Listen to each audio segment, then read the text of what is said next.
The best way to describe Anthony, David, and Jan are that they're my brothers. I met Anthony at LA Fitness because I noticed that he had a Teamster's bag and his dad was a Teamster leader. I'm a third generation son of labor. My grandmother worked in a factory. My mother and father were both Teamster members. I don't think there's a trade that I don't have a family member in. What's so big for me coming from a union background is what affects one member affects the entire membership. A lot of people can relate to the issues that individuals deal with. We pride ourselves on empathy. The big value that's always instilled in you if you grow up in a union household is the importance of brotherhood. People that lean on each other, that rely on each other. When we were building this business, having that background and knowing what matters most to the union members is really what we use to drive and build out Retiree First. And welcome in everyone to this edition of the Labor and Energy Show with JDoc and Krausey. Let's get right to it, JDoc. Big show today. Your returning guest, Robert Bryce, will join us, and he'll be with us for the full show. You'll have an opportunity to do two good segments with Robert Bryce as he joins us to kick off the month of May here in 2024. Yeah, Joe, first of all, Robert's not a stranger to the broadcast, and of course, an acclaimed expert, author, producer, journalist, across not only the country, but across the world. And we talk about, he's written 6 books. He's a film producer, produced the documentary Juice and How Electricity Explains the World. He's hosted the popular Power Hungry podcast, and he's, of course, a public speaker. So he's been in the energy space for well over 30 years. Articles have appeared in Wall Street Journal, New York Times, and Forbes. I mean, he's an acclaimed expert in the energy space, and we couldn't be more excited to have him back on the broadcast. The Labor and Energy Show with JDoc and Krausey. You can always download this edition or any of our previous programs on Apple or Spotify to consume and listen to that content. The Labor and Energy Show with JDoc and Krausey. JDoc will return on the other side of the break and kick it off with Robert Bryce. Back in a moment.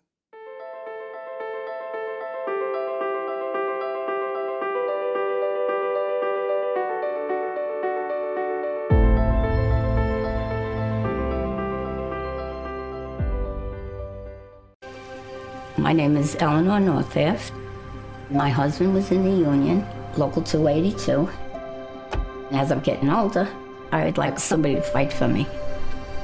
So I called up Retiree First. Hi. And I got Brooke. So nice to meet you.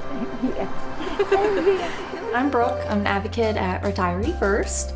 I've been working with Eleanor for 3 years. She was one of my first calls. I helped her with transportation to her doctors, getting her glasses reimbursed. Oh, they are pretty fancy. I'm basically just answering any questions she has. And I always have a lot of questions. Not too many. I have a friend there. I love it because I can depend on her to help me out in any situation. Oh, I'm excited. She always comes through for me.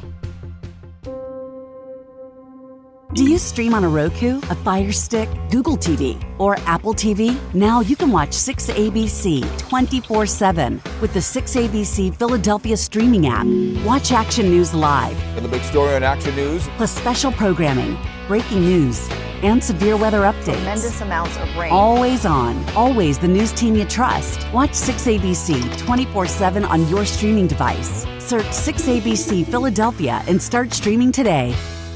All right, ladies and gentlemen, welcome back to the Labor and Energy Show here on the Jacob Media Network. I'm ecstatic to bring into the program Robert Bryce. How are you, sir? Hey, JDoc, good to be back with you. It's great to have you. So much to talk about. It's been a while since we had you back, on the broadcast back. I believe it was in May of 2023, and then before that, July of 2022. And so we've seen more offshore wind cancellations. Our state, Pennsylvania, is looking at cap and trade for the power sector. There's been a pause on LNG exports.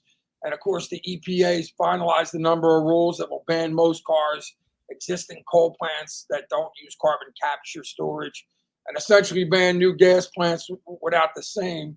And we're going to talk about all that during the broadcast.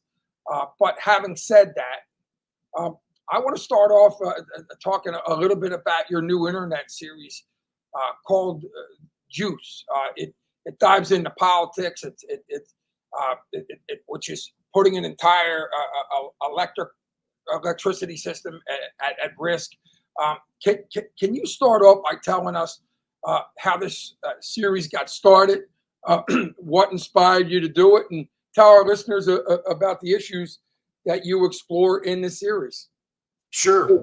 Well, great to be back with you, JDoc. And hey, what a year! It took you a year to invite me back. What is wrong with who's booking your show here? What the hell? Well, we're trying hard to get, you know what I mean? And so, hey, whatever it takes.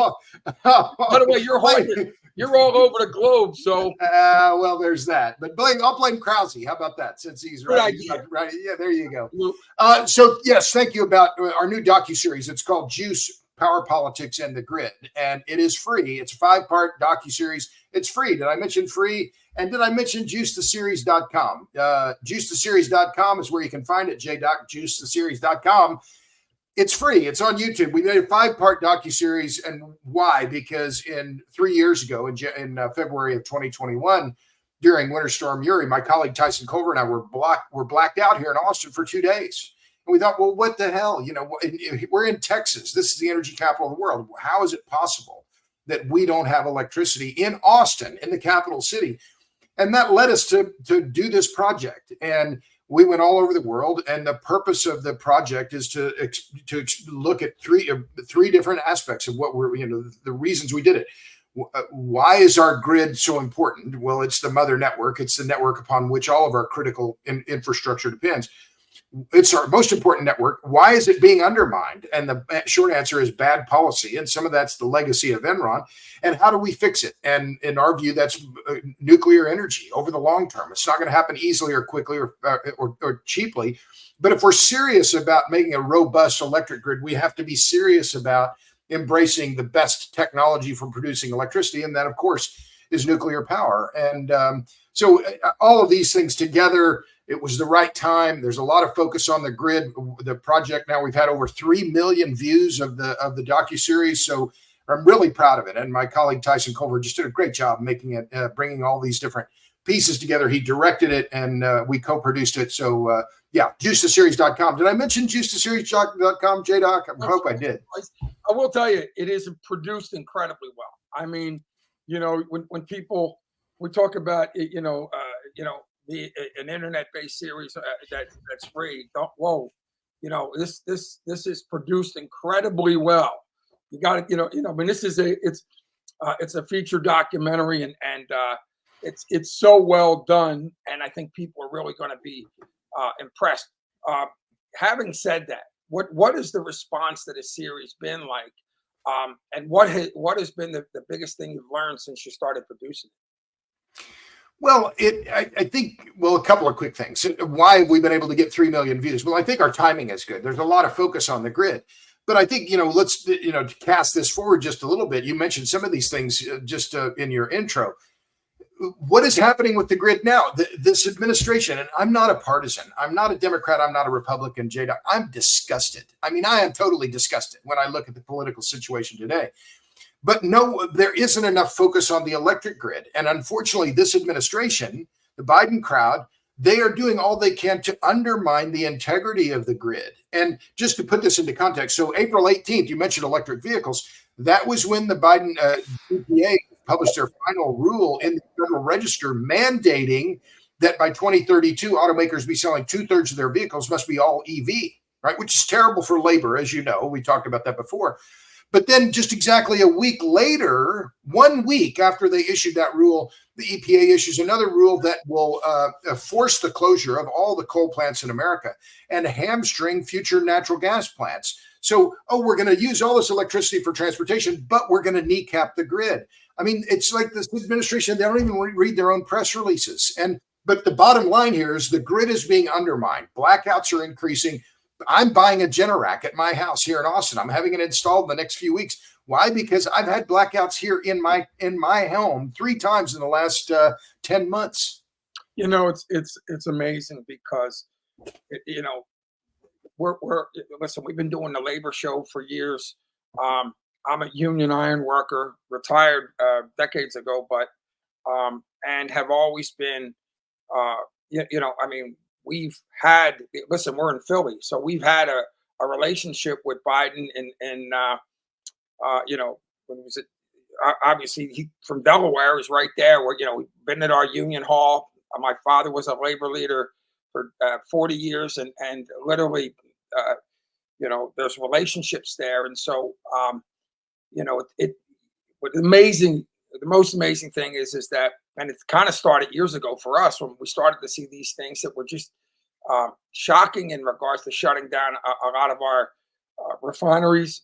Okay, PES is where it started for us, and couldn't get any, you know, 1 unit down out of 33, and all of a sudden the twilight zone hits. Okay, and you look at what's going on with our grid, you look at what's going on with our energy security, and we're not against renewables, but at the same time, there's got to be a rational situation. Okay, and you know, the far left. Okay, I'm a Labor Dem. I'm a pretty practical dude, and you know, common sense is what prevails for me. Okay, so when you see what's going on, you talk about the EPA's rules, very, very confusing, and let's get into these issues. You know, you brought them up, and we just last week, in fact, we had the National Mining Association on our program. Okay, we're talking about the EPA power plant rule, which will essentially ban coal power plants that again, that don't use carbon capture in less than a decade. It'll also ban natural gas plants that don't do the same. I know you have looked heavily into this. Talk about your thoughts there, because it's you know, we're shaking our heads here. Sure. Well, there are so many threads to this, JDoc, and I think let's just focus on the administrative state here, because this is the other key problem from a, you know, again, not as a partisan issue, but just as a democracy issue.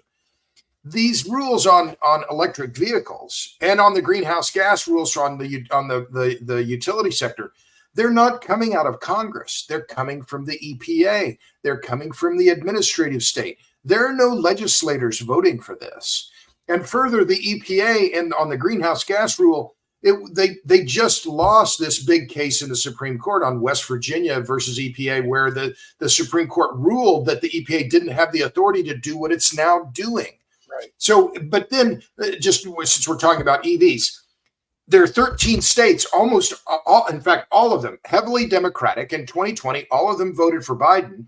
And the administrative states in those respective states, the bureaucrats, not the legislators in those respective states, are also mandating EVs. So there's something fundamentally wrong here when the people who are directly elected by the people are not making these critical decisions about something as important as your automobile, right? Which is typically the second largest purchase people will ever make in their lifetimes. So let me just hit a couple of other quick points on this EV business. I just published a piece on my Substack, robertbryce.substack.com, where I talked about Ford. In the first quarter, they lost $65,000 for every EV they sold. Right. They lost more money on their EV segment than they made in net profit. I mean, it's just stunning. Well, I'm looking at the article right now, and this has been a topic of conversation that has us shaking our heads. And when Ford is making, as you know, Ford is making a lot of these EVs in non-union plants, right? They went around the unions to try and force, you know, to cut costs. But that's only part of the story. They're losing money hand over fist on this EV craziness, and it is crazy. And Hertz just last week announced a big write-down. It was their depreciation, a charge of $195 million. They're going to sell more of the Teslas that they bought, thinking this was going to be the next big thing. And now suddenly they're realizing, oh, customers don't want them. The repair costs are too high, and they're depreciating faster than we expected. And yet, despite all of this, the Biden administration is saying, no, we're going to force consumers to buy EVs. It truly is. It's some of the most tone deaf policy I can remember in my lifetime. And I'm old. I'm an old guy. I'm not as old as you, JDoc, but I'm old. No, absolutely. Well, you know, it's funny because, and it's not, Robert, it's what's confusing. And I want to watch myself here, but, you know, when we look at the EV mandates, and we're going to be talking about, you know, this throughout the broadcast, but a lot of, you know, the tailpipe emissions rule and a lot of these things that, you know, you talk about the California rule that opts in 17 states across the country, including in our neck of the woods, Jersey and Delaware. PA, I believe we're in it, but we're not, you know, we're not all in. But what's interesting about it is, you know, we just really pushed hard, you know, on the CARS Act to, you know, obviously to put a stop to this tailpipe emissions. But what's interesting about the tailpipe emissions rule is that before that, okay, you have a situation where you got the 17 states involved. Okay, now you take that tailpipe emissions rule, and that takes everybody into it. Okay, now what's crazy is, you know, and I don't understand this, and I'd love to find out. The UAW is not standing up and going hardcore against it. You know, you know, listen, they've been an important part of our labor, you know, community for decades.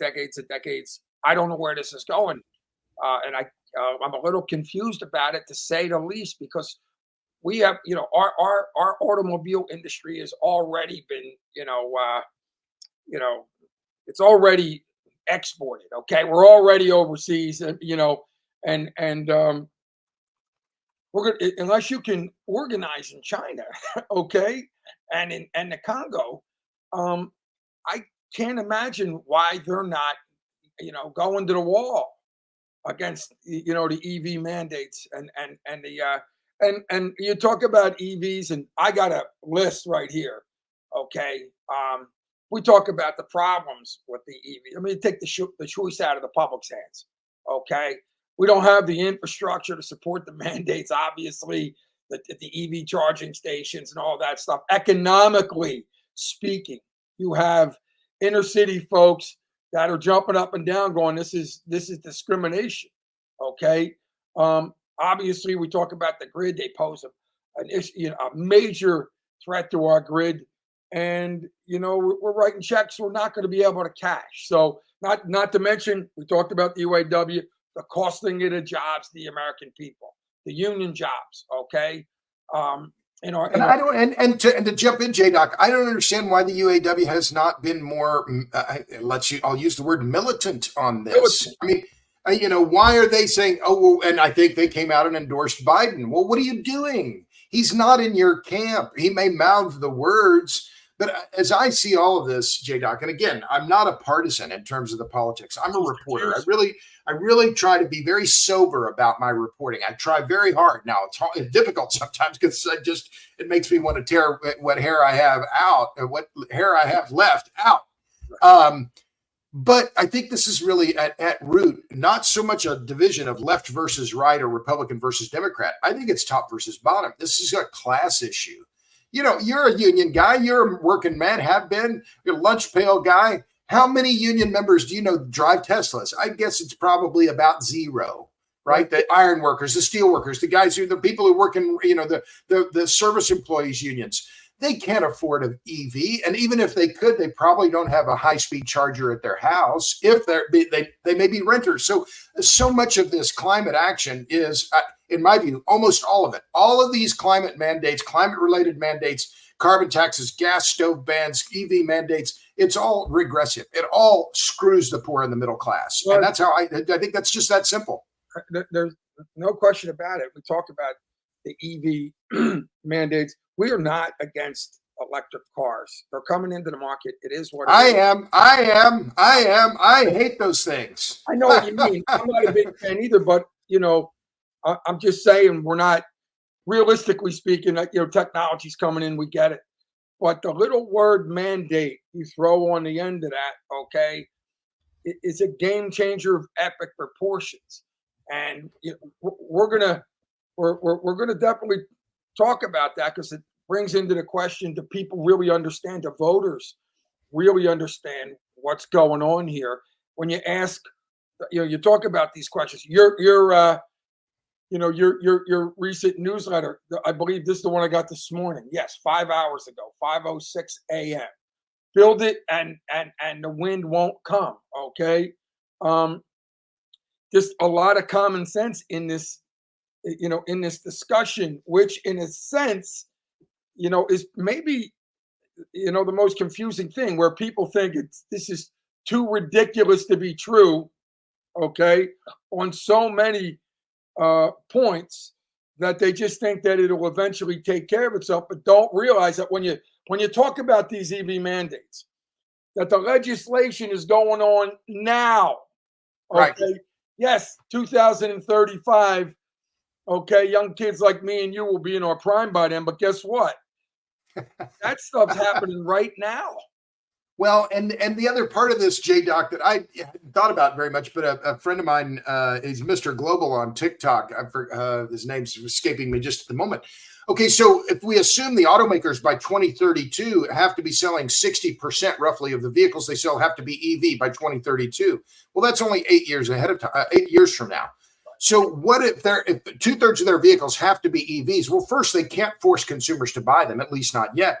But what does that mean for the rest of the vehicles that they're producing? It, I think, de facto means that those other vehicles, the F-150s, the Rams, the Silverados, the kind of trucks that working men and women drive on a daily basis, they're going to necessarily be more expensive because they won't be able to produce as many. But that's where the automakers make all of their money.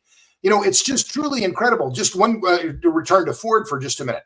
In 2022, Ford lost $2.1 billion on their EV segment. They broke it out. That last year, 2023, it was $4.7 billion. Again, for all of 2023, they lost more money on EVs than they made across their entire business.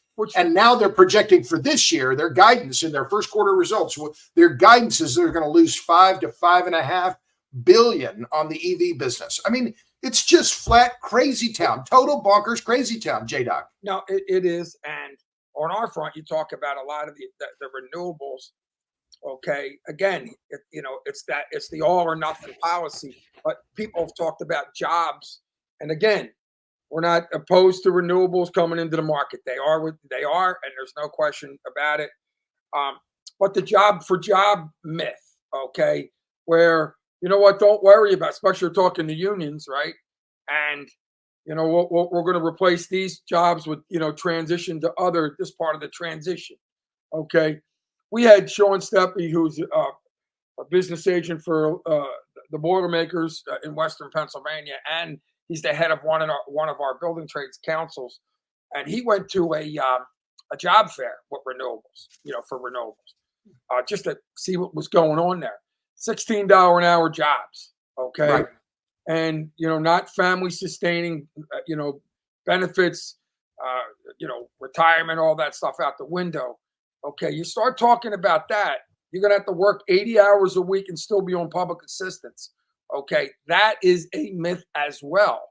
And so you got to it's funny because as an expert, Robert, that you've been in this field and in this area for decades and decades. But one of the interesting things about me and Krausey is we got involved in this. We're doing a labor show for years, okay? And we still are doing it. And, you sit down and, you see something that doesn't make sense and you're going, okay, wow, what's going on? And it just seems like when I think about us, you always think, okay, it'll work itself out.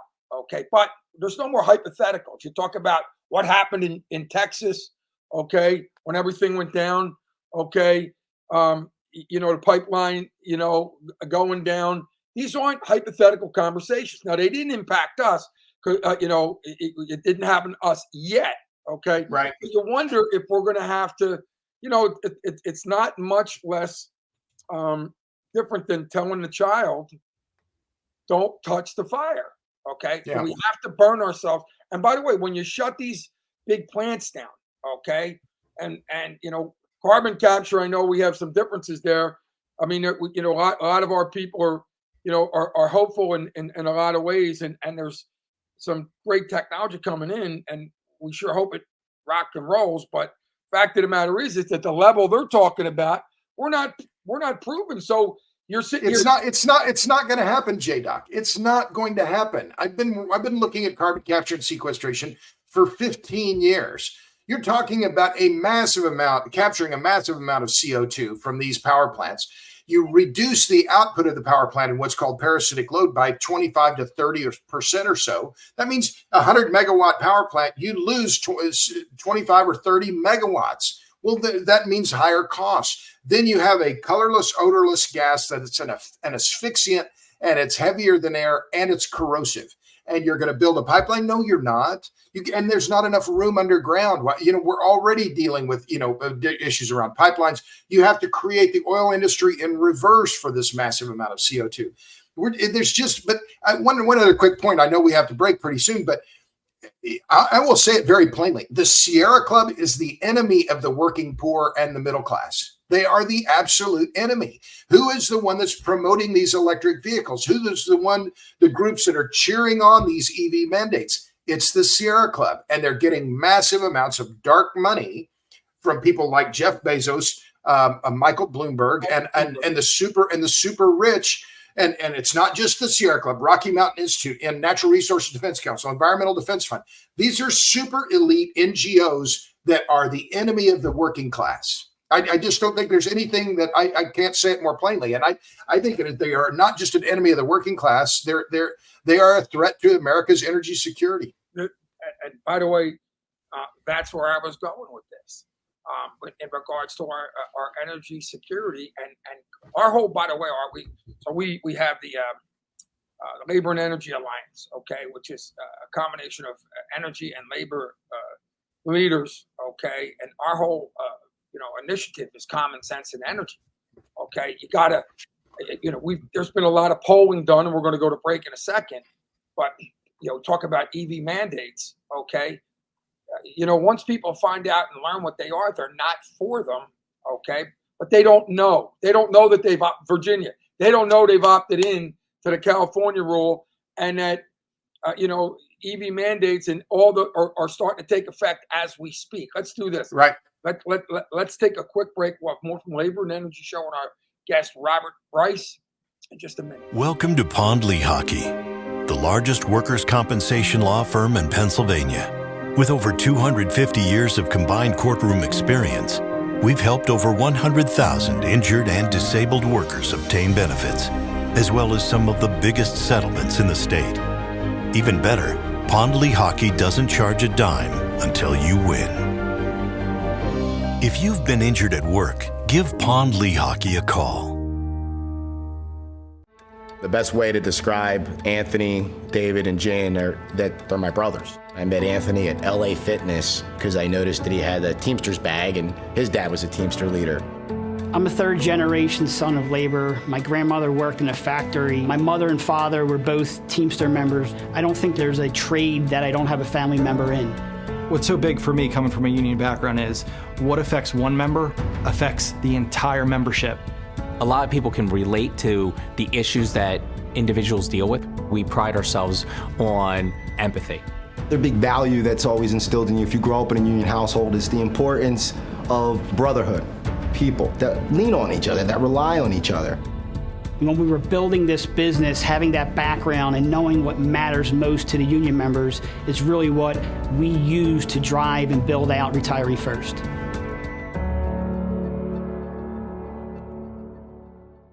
Do you stream on a Roku, Fire Stick, Google TV, or Apple TV? Now you can watch 6ABC 24/7 with the 6ABC Philadelphia streaming app. And the big story on Action News. Search 6ABC Philadelphia and start streaming today. Welcome back to the Labor and Energy Show on the Jacob Media Network. Our guest is acclaimed author, journalist, film producer, public speaker, podcaster Robert Bryce. We're ecstatic to have Robert back on the show. Robert, we're touching on so many things, and we've there's obviously a common theme here, okay, and we had the the National Mining Association on the program last week. And interesting enough, we talk about some of the things you're talking. You mentioned pipelines. Permitting reform is there's such a necessity for it. Okay, we talk about critical minerals. Okay, so obviously you talk about the National Mining Association and you talk about coal. It's for lack of a better term, a redheaded stepchild. I mean, it's getting beat up like there's no tomorrow. Okay, you talk about the emissions and carbon and all those things, but we do it better here in the United States. The improvement's been incredible. One of the things that is another thing that's, first of all, let me just say this. Our goal is to have people work together for a common solution. Okay, renewables. Obviously, the Biden administration. Our energy community. Everybody getting in the same room. We have resources.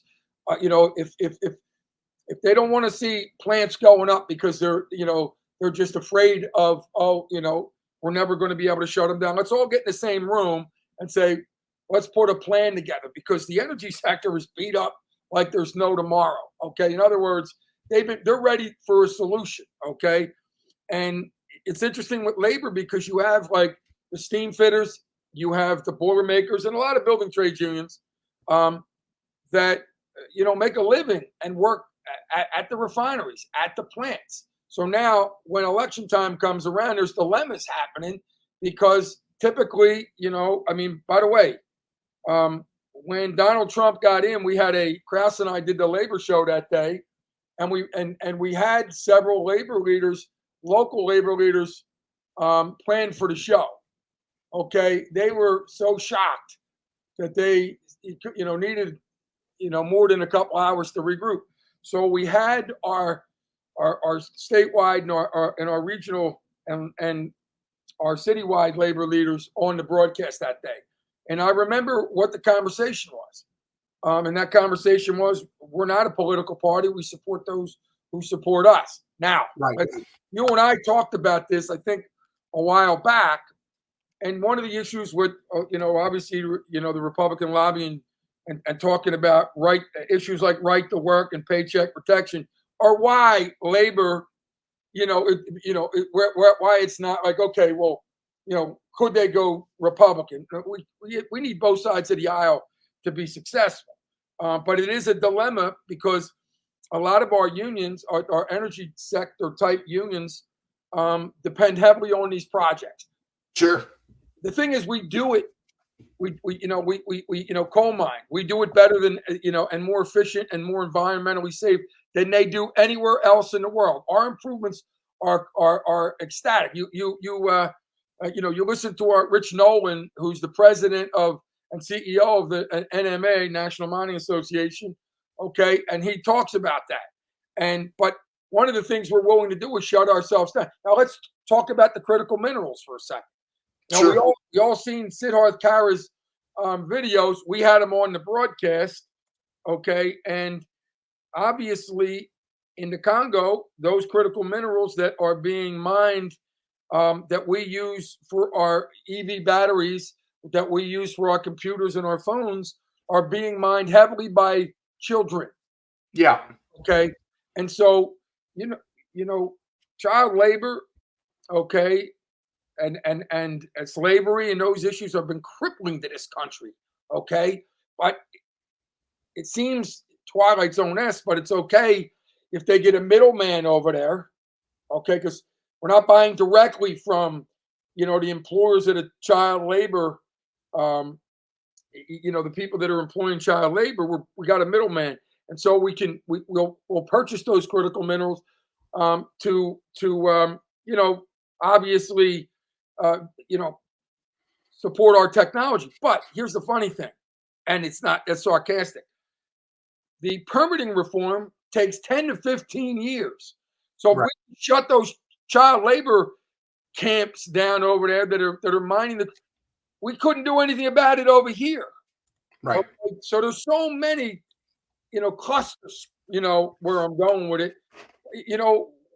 We're like we're shutting ourselves down. We're making it possible for not to, but we're still importing the the resources. Well, and this is a critical point, JDoc. And again, I keep reminding you, I'm not a partisan, but I mean, just in a pure strategery standpoint, what is this administration thinking? They are delivering our auto sector into the hands of Chinese supply chains. And it's not just so you mentioned the cobalt that's mined in the Democratic Republic of Congo. And yes, a lot of it is that comes from so-called artisanal mines in which children and men are working effectively in slave labor conditions. But where's that cobalt processed, and who's controlling the flow of that metal into the marketplace? It's China. Look at the IEA, the International Energy Agency. They have done a really good reporting on the supply chains for critical minerals, metals, and magnets. And what did they say? They said, I can quote almost directly from their report. They said that the supply chain is, well, let me see. I can pull it up here in 1 second. They say that the entire battery supply chain is controlled by China.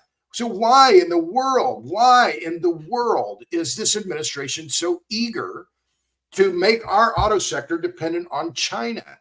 Not a China basher. China's going to take care of China, but this makes no sense from a geopolitical strategy standpoint, particularly when we're having more not head-to-head conflict, and I hope not war with China, but this is very serious. Well, it's interesting because that's where we where we jump in here and say, yes, just another thing that has created a Twilight Zone-esque situation. We've about shot ourselves in the foot in every possible way. I've talked to a local state senator here in PA who's a good friend, and we were talking about the Reggie situation here. Yeah, and we're talking about it, and he said, and he's a really good man. Okay, on the opposite side of a couple issues. But he described what it's like a little bit when you talk about the big money individuals. They walk right into and the far left, okay, and the Sierra Club, and but these individuals walk into his office and say, "Well, we put you in here. And he's looking at and he's going, "You're not even in my district." But yeah, they're talking about the funding. Okay? Yeah, sure, of course. So you got it. But here's the point, JDoc, is that I'll come back to this, but the IEA's report on it was in July of 2022. They published a graphic showing the supplies for EV batteries, and here's the quote, that China dominates, quote, the entire downstream EV battery supply chain. Now, the U.S. effectively built the auto sector, right? Henry Ford and that long legacy that we have in this country of over a century of innovation in automobiles and the internal combustion engine. And who has said, no, we're not going to go down the EV road? It's Toyota. And what is happening? Toyota is kicking butt. They're making record profits. Their profit margins are double what Ford, if memory serves, double what Ford is making. Ford is barely making any money on its auto business. $176 billion last year in revenue, and they made $4.2 billion in net profit. As I said before, they lost more on EVs than they made in net profit last year. That was the same thing in the first quarter. They lost $1.32 billion on their EV sector, and they only made $1.3 billion on 40 some odd billion in revenue. They're barely squeaking by. Imagine if they said, screw this, sue us, federal government. We'll see you in court, and they decide we're going to build more profitable vehicles and we're going to use union labor to do it. What a turnaround that would be for an administration that is nominally pro-labor. Well, what's interesting is why aren't they jumping up and down, going absolutely berserk? We've talked about this, and again, it couldn't be more confusing. Okay. It is. It could not be more confusing. Let me give you one other number. So I'm just looking as we're talking here because Hertz just last week announced their losses. So remember, on the EV business in January, they announced a $245 million charge related to their catastrophic EV venture. They just last week announced they're going to take another charge of $195 million. So already this year, Hertz, which is a pretty sophisticated company, you think they might know something about the auto business, is taking $440 million in charges because of this disastrous foray into the EV business. I mean, the proof is the proof. The numbers are the numbers, and yet we just this headlong rush toward EVs that's being cheered on by these climate NGOs who don't give a crap about working class people. Yeah, it's incredibly confusing amongst a million incredibly confusing things. Yes, approximately a million. Yes. Yeah, I mean, and so I'm looking at my notes and looking where we should go. But let's talk a little bit. Talk about sure. The impact of the EPA rule, particularly when you layer it with some of the things going on, with these state policies. Again, in Pennsylvania, obviously we're exploring cap and trade, and the state appealed the overturning of the state's decision to join RGGI. How bad could things actually get when you look at the federal regulation on top of these potential state proposals? Sure. Well, I mean, how bad could it get? It could get really bad. Remember, just 2 years ago, well, actually, it was December of 2022, New York City almost lost the gas grid, right? Con Ed has reported on this during Winter Storm Elliott. I wrote about this on my Substack, robertbryce.substack.com. It's free. But that if Con Ed had lost the natural gas network in the city of New York, it would have been catastrophic, a catastrophic loss. I mean, remember, not only would people have died because they would have frozen to death during that cold spell, but think about all the pipes that would have frozen in Manhattan and what damage that would have caused to the buildings. I mean, the losses would have been in tens of billions of dollars. Robert, that's why I say, though, Robert, does the kid have to touch the fire? In other words, what's it going to take for us to? I hope not. I hope not. I hope it doesn't. And I get this question a lot. I do a lot of public speaking. I'm doing 36 engagements this year. I travel a lot and invariably I get a question from the audience. How do we change things? How do we change the narrative? How do we make the public understand? How do we make policymakers understand? And I joke, I say, well, to pack a lunch, right? You've got to, this is a long-term fight. And the other side, the people who don't work for a living, the people that don't know anyone who has a union job, they don't know anyone that's a welder or a mechanic or anyone that turns a wrench. They don't care, and it's not their issue. They're pushing these policies, and that's all they're focused on, not the other knock-on effects. But let me get back to just one other quick point, JDoc, because I pride myself on my numbers. So back to this EPA greenhouse gas rule. So they're outlawing coal. Well, coal consumption in the U.S. has been falling fairly dramatically over the last few years. But still, in 2023, according to the Energy Information Administration, the coal-fired generation in the U.S. was 675 terawatt hours. That's more than the production of wind and solar combined last year. So this idea, it's just a little bit, or we can do without coal. Well, actually, no. And further, the U.S. has more coal reserves than any other country in the world. China, India, Russia, Indonesia, Colombia, they're not going to quit using coal, but we're going to quit. Why? Because, we're going to solve climate change by ourselves? No, this is just a complete denial of the math, the physics, and the reality. Well, what we're doing, and I don't think it's an exaggeration, of course, we're giving up what's left of our auto industry, the supply chain, with the EV mandates. There's so many impacts there. By the way, when you look at the California rule, and we had Jim Appleton on our program, who's the president of New Jersey Car here, and they represent the auto dealers. Of course, they're in a total panic, number one. But guess what, man? I live in New Jersey. I'm just going to go to Pennsylvania right over the bridge and get me a gas car. And so that you won't need any more gas stations. You're going to lose all the investment in the refineries. And so, yes, people were jumping up in it, but here's something that's a lot more rational. This morning, I got an email, a newsletter at 5:06 a.m. From Robert Bryce. Build it and the wind won't come. Since we're talking about situations that are jaw dropping.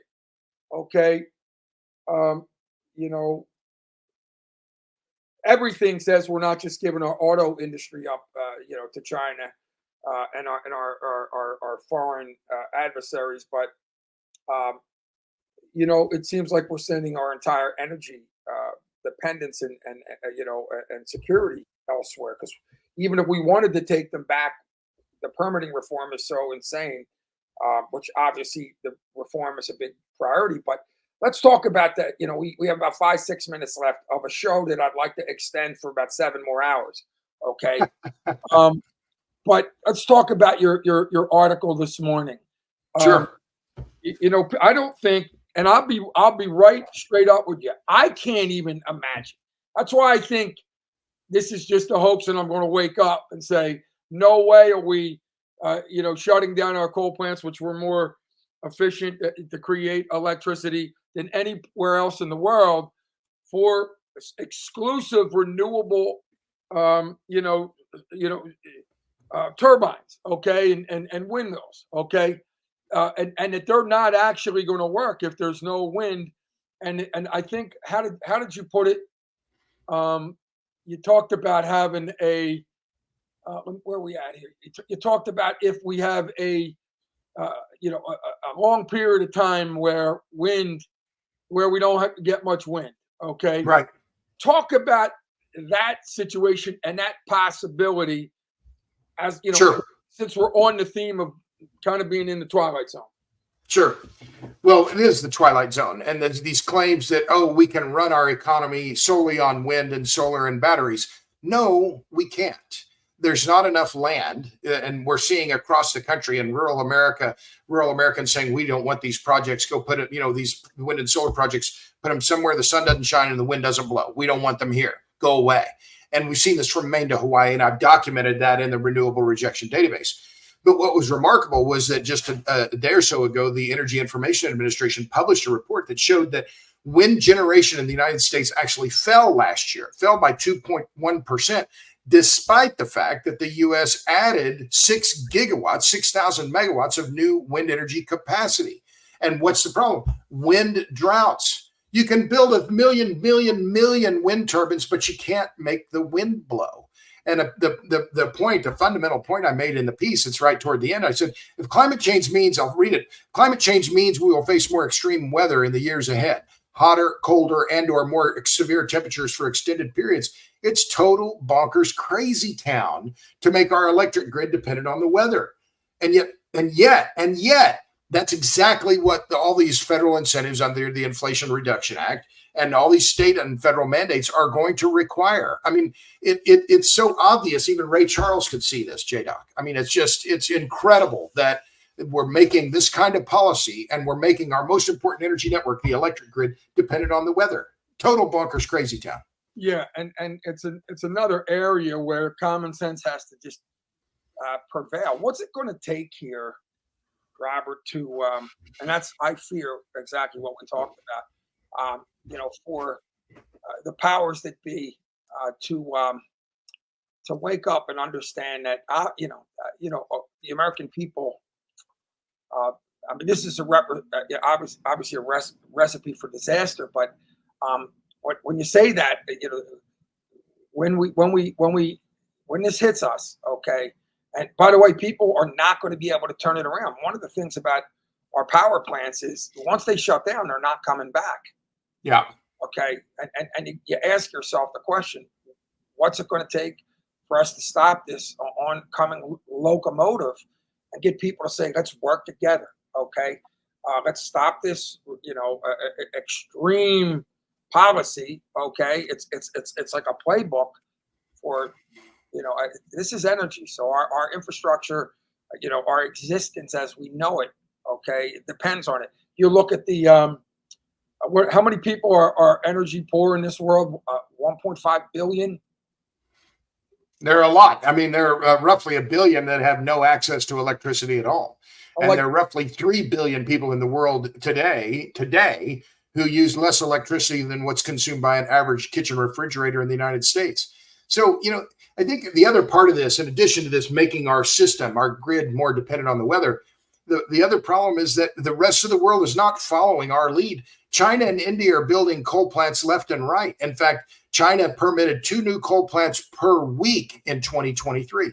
So, this idea that we're going to solve climate change, it's a fiction. And if we're serious about reducing CO2 emissions, we need to get dead serious about nuclear energy. It's a point I make in our new docu-series, juicetheseries.com. Did I mention juicetheseries.com, JDoc? I hope I'd mentioned juicetheseries.com. Yeah, we only got 30 seconds left, so I'd like you to, and by the way, this has been completely fascinating, okay? And really just a common sense conversation. Like you said, you don't have a political axe to grind.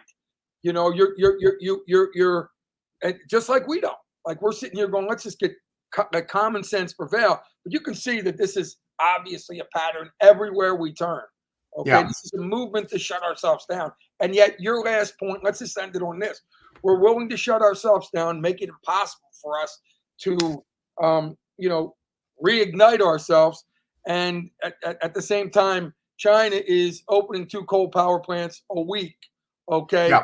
The last I checked, okay, emissions didn't only, it's not just a cloud over the United States.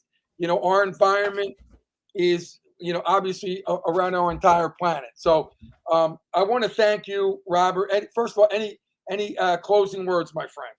Well, just real quickly, JDoc, we can look at Europe and see how bad energy policy can result in just catastrophic economic results. Germany drove itself into the ditch with these delusions around renewables and alternative energy and harnessing their wagon to the Russian gas business. So we can see what the problems, what catastrophe can happen if we don't have sensible policy. But great to be with you, JDoc. Always a pleasure.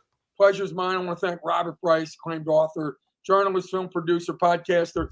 Everybody, you talk about, what was the website? Juice, the juicetheseries.com and robertbryce.substack.com. Awesome. We're going to have more from the Labor and Energy Show with JDoc and Krausey in just a minute.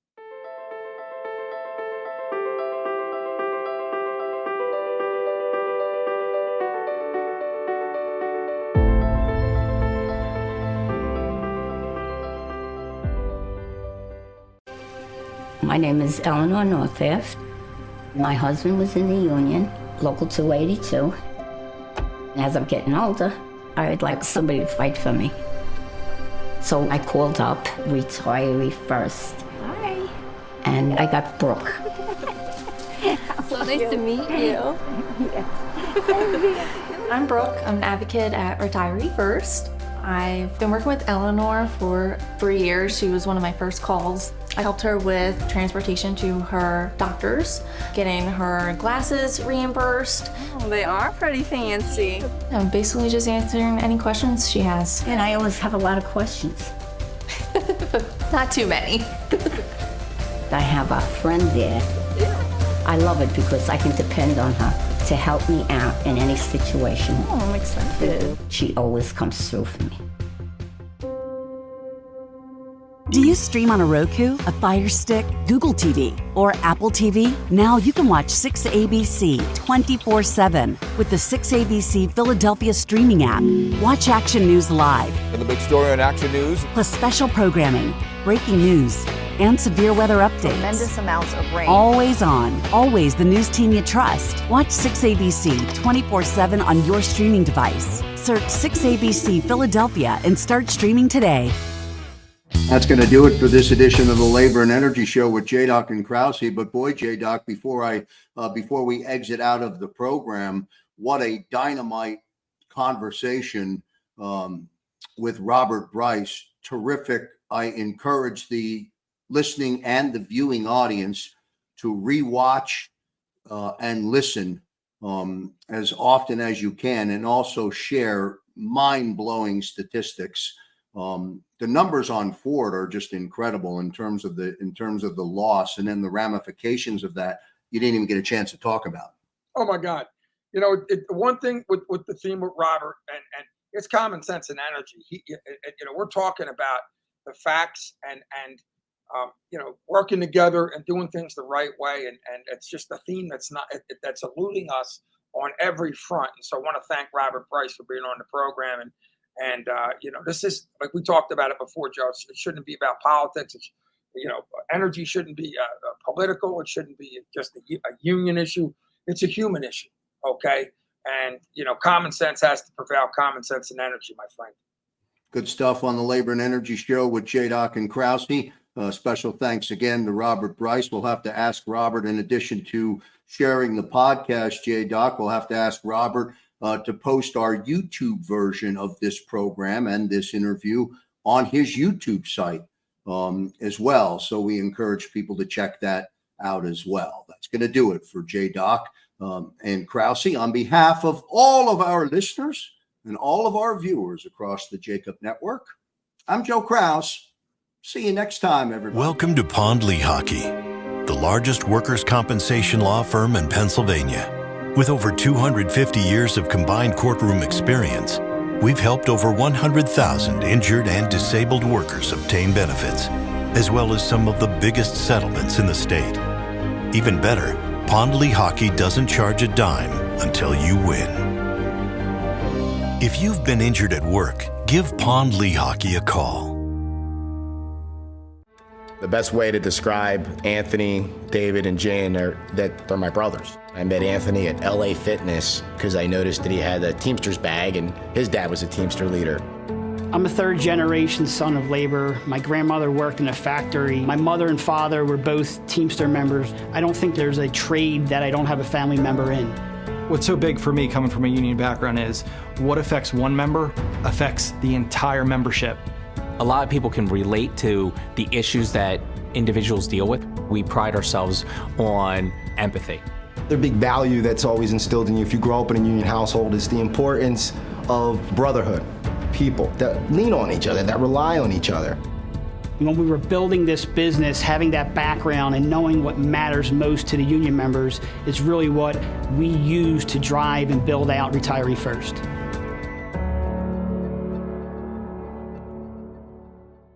Do you stream on a Roku, Fire Stick, Google TV, or Apple TV? Now you can watch 6ABC 24/7 with the 6ABC Philadelphia streaming app. And the big story on Action News. Search 6ABC Philadelphia and start streaming today.